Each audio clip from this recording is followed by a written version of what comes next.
She served coffee in silence. Nobody noticed her. A SEAL walked in, looked around, then said 3 words to her. "Black Echo, table 6. She stopped pouring. Nodded once. 30 seconds later, screams erupted from table 6. A man was down, weapons scattered, neutralized in 2 moves. Restaurant staff stood frozen. The SEAL whispered, "She carries the code of a unit, erased from all records." The diner sat near the SEAL training base, where soldiers often grabbed lunch between operations. The smell of bacon grease and coffee filled the air. Red vinyl booths lined the windows, a place where warriors became ordinary customers. Meet Reina Vasquez, 28 years old. Long brown hair tied back neatly in a practical bun. Part-time waitress working afternoons after her physical therapy shifts at the VA hospital. She wore a simple uniform, black slacks, white button-down shirt, coffee-stained apron tied around her waist. Name tag slightly crooked. Nobody knew anything about her past. Nobody bothered to ask. A group of SEALs came in regularly during lunch rush. Young enlisted men who thought teasing the waitress was entertainment. Fresh from training exercises, full of testosterone and attitude. They called her Waitress Girl. Never used her actual name, despite it being printed clearly on her chest. One cocky SEAL with a fresh buzz cut said, "Bet she can barely carry that tray, let alone handle a weapon." His buddies laughed, loud enough for her to hear. Intentionally cruel. Reina just smiled quietly, never reacted, never defended herself, never showed any sign that their words cut deep. They laughed, joking that if a real attack happened, she'd be the first to scream and run for cover. "Probably trip over her own feet," one added. "You wash out of basic training and end up serving coffee?" Another one smirked, stirring sugar into his cup. The jokes were constant, relentless, cruel in that casual way that groups of young men can be when they think someone is beneath them. Reina refilled their cups, took their orders for burgers and fries, said thank you and have a nice day with the same calm voice every single time. She never complained to management, never reported them for harassment, never showed any sign that their words affected her whatsoever. To them, she was furniture, background noise, a person who existed solely to bring them food and disappear back into the kitchen. During slow afternoons, she'd sit in the corner booth, reading medical journals, studying anatomy diagrams and rehabilitation techniques, always learning something new. The other waitresses gossiped about customers, complained about tips, talked about their weekend plans. Reina listened to police scanners on her phone through earbuds. Different priorities entirely. When military vehicles drove past the window, Humvees, transport trucks, personnel carriers, her eyes tracked them automatically. Old habits that she couldn't shake. I met Reina at a veterans conference. She declined a service recognition award, saying only, "Everyone has reasons to stay quiet. Mine is because my team isn't here anymore." That Tuesday afternoon, Reina was serving table 6 during the lunch rush. The diner buzzed with typical conversation. Military personnel mixed with local civilians, construction workers, a few truckers passing through. Normal energy for a weekday. A stranger sat alone at table 6. Mid-40s, well-dressed in a business suit that looked expensive, but felt wrong for this neighborhood. He kept checking his watch every 30 seconds with nervous precision, eyes constantly scanning the room like he was mapping exits and counting personnel. Something felt fundamentally wrong about him. Too alert for someone having a casual lunch. Too focused on tactical details that normal customers would never notice. His positioning gave him clear sight lines to both entrances, the kitchen door, and the emergency exit. Professional surveillance. Reina recognized it immediately. Years of training made pattern recognition as automatic as breathing. The man ordered black coffee, didn't touch the menu, didn't make small talk, just sat there, watching, waiting for something. Meanwhile, a senior SEAL entered the diner. Staff Sergeant Rodriguez, 20-year veteran with combat ribbons and the kind of scars that told stories. He swept the room with practiced eyes, spotted Reina behind the counter, and immediately approached with purpose. He said quietly, just loud enough for her to hear, "Black Echo. Table 6.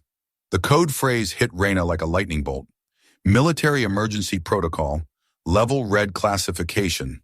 Her blood went cold. She froze for exactly 1 second, muscle memory from a life she'd tried to leave behind, then nodded almost imperceptibly, set down her coffee pot with careful precision. Black Echo meant immediate threat, armed and dangerous. Lives at stake, no questions asked. Everything changed in that moment. The friendly waitress facade melted away like snow in sunlight. Her posture shifted from service industry professional to predatory hunter. Steps became calculated, every movement purposeful and deadly. She walked slowly toward table 6, her entire energy transforming. Other customers continued their conversations, completely oblivious to the danger developing 15 feet away from their lunch plates.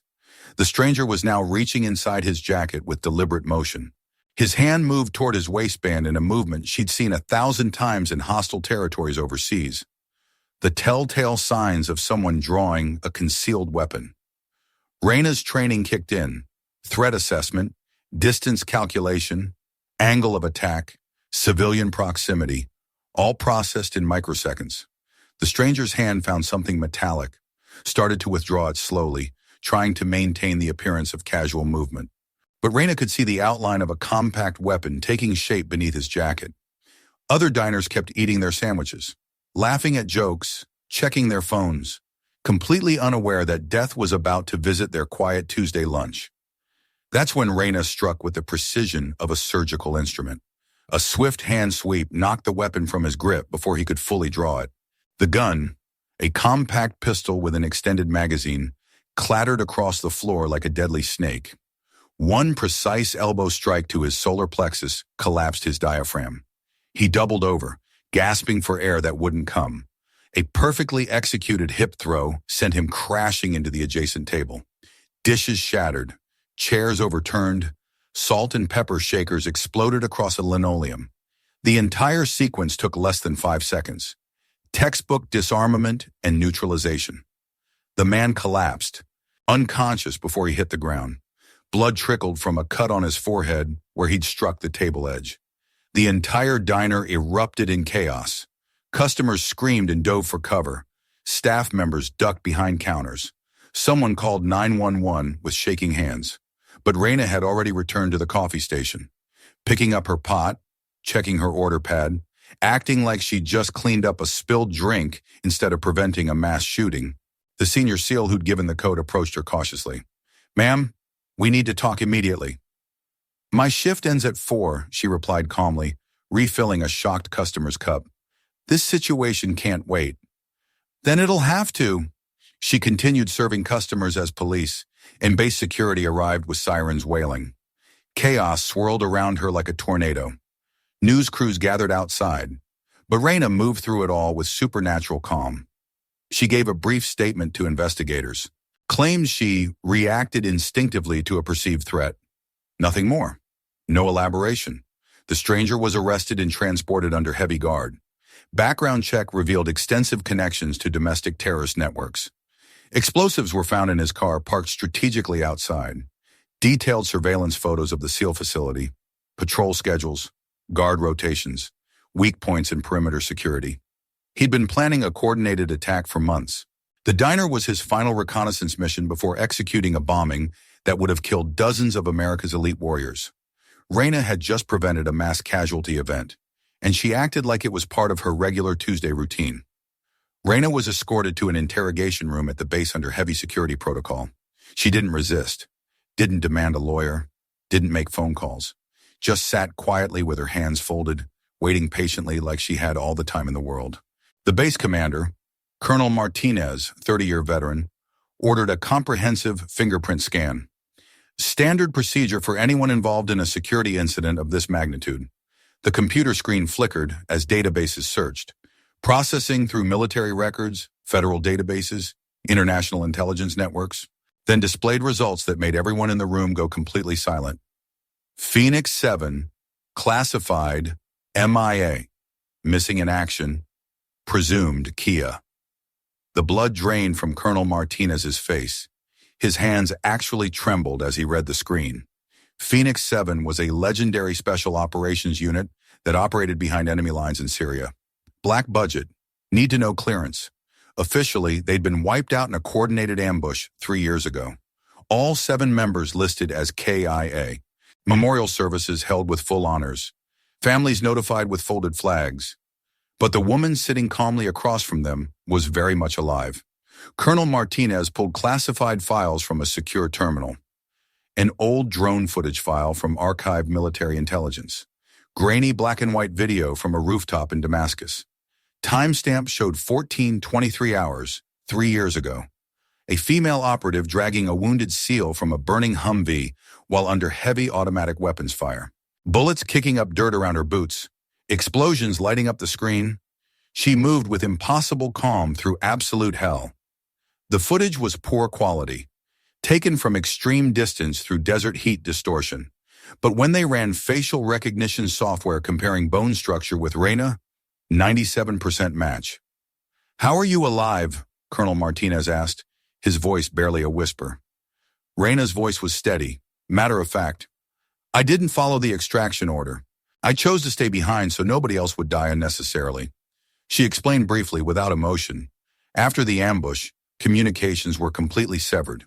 Command presumed the entire team dead based on satellite imagery and lack of radio contact. She could have corrected the records, could have walked into any American embassy and returned to service with full honors and back pay. Instead, she chose silence. Let the memorial stand. Let the families have their closure and their heroes. Why would you do that? Because some things matter more than setting the record straight. Staff Sergeant Rodriguez stepped forward, recognition dawning in his eyes. His voice cracked with emotion. You're the one who pulled me from that burning Humvee. I remember your voice. You kept saying, "Stay with me, soldier. Don't you dare quit on me." He'd thought she was dead for 3 years, had carried crushing survivor's guilt, wondering why he lived when his rescuer didn't, had spoken at her memorial service to a room full of grieving families and fellow warriors. "I gave a eulogy about your sacrifice," he whispered, tears forming. "Your parents were there, your sister. They were so proud." "Good," Reina replied without emotion. They needed closure more than they needed the truth. Colonel Martinez opened a high-security vault with biometric locks, withdrew a red velvet box that had been waiting for 3 years. Inside was a Medal of Valor, the nation's second highest military honor, engraved on the back in precise letters, Reina Vasquez, Phoenix 7, for actions above and beyond the call of duty. This was awarded posthumously after reviewing classified footage of your actions. "We never thought we'd present it to you alive." Reina stared at the medal for a long moment. "I can't accept recognition for doing my job. 5 SEALs lived because of your heroism, and 7 died despite my best efforts. The math doesn't work in my favor." The weight of survivors' guilt hung heavy in the small room. Rodriguez spoke up, still processing the impossible. "The terrorist today, how did you identify him as a threat?" His positioning was tactically wrong. Civilians don't automatically map exits and assess fields of fire. They don't conduct surveillance sweeps every 30 seconds. He was conducting final reconnaissance. "You've been watching him?" "I've been watching everyone who enters that diner. Old habits from a previous life." She'd been providing unofficial security for 3 years, a guardian angel protecting the protectors. They never knew she existed. Reina returned to the diner the next afternoon. Same black slacks, same white shirt, same coffee-stained apron, same quiet demeanor. But everything had fundamentally changed. Every single person in the restaurant stood when she walked through the door. Veterans, active duty personnel, civilians. Even the cook came out from the kitchen. A senior SEAL approached her station with obvious reverence. "Ma'am, we want to hang your photograph in our unit memorial hall alongside the other Phoenix 7 members. But if you prefer, we'll keep table 6 reserved for you. Always." The young SEALs who used to tease her lined up like school children to apologize. "We didn't know who you were. But even if we didn't know, we had no right to disrespect you like that." "You don't apologize for not knowing my history," Reina replied calmly. "You apologize for how you chose to treat another human being when you didn't know their story." The distinction hit them like a physical blow. Word spread beyond the base through military networks, veteran communities, and social media platforms. Someone leaked parts of the story, not the classified operational details, but the essence. A highly decorated special operations soldier, working as a waitress, prevented a terrorist attack refused all recognition. The hashtag number sign, Table 6, started trending worldwide. Messages poured in from every continent, from people who'd been underestimated, from veterans struggling with post-service identity, from anyone who'd ever been judged by their current circumstances rather than their complete story. But Reina kept working her regular shifts, still refilling coffee cups, still taking orders for burgers and fries. The difference, now when she served a table, she was serving people who understood that true heroism comes in countless forms. The diner became an unofficial gathering place for veterans, a safe space where rank didn't matter, where your story was respected even if it was never fully told. Table 6 became a symbol of vigilance and sacrifice. Some people carry their titles on their uniforms. Others carry them silently in their hearts. Reina was a shadow operative who saved lives and disappeared into legend. But she didn't return seeking recognition or glory. She returned because quiet service was the right thing to do. Some people live without fanfare, but their actions change entire systems. Their presence makes the world safer for everyone around them. Reina doesn't want anyone to remember her name or celebrate her sacrifices. But everyone who witnessed that day will never forget the image of her standing guard at Table 6. True service isn't about medals, parades, or public recognition. It's about showing up when others need you most, regardless of whether anyone will ever know. The most important battles are often fought by people nobody notices, until the moment when everything depends on their quiet courage. In a world obsessed with fame and social media recognition, Reina represents something different: the quiet professional, the guardian who asks for nothing in return except the knowledge that others are safe. Subscribe to SN Touching Stories. We tell the stories that shouldn't be forgotten. Every video honors those who serve silently, those who protect without seeking praise, those who change the world one quiet act of courage at a time. Because some stories are too important to lose to time.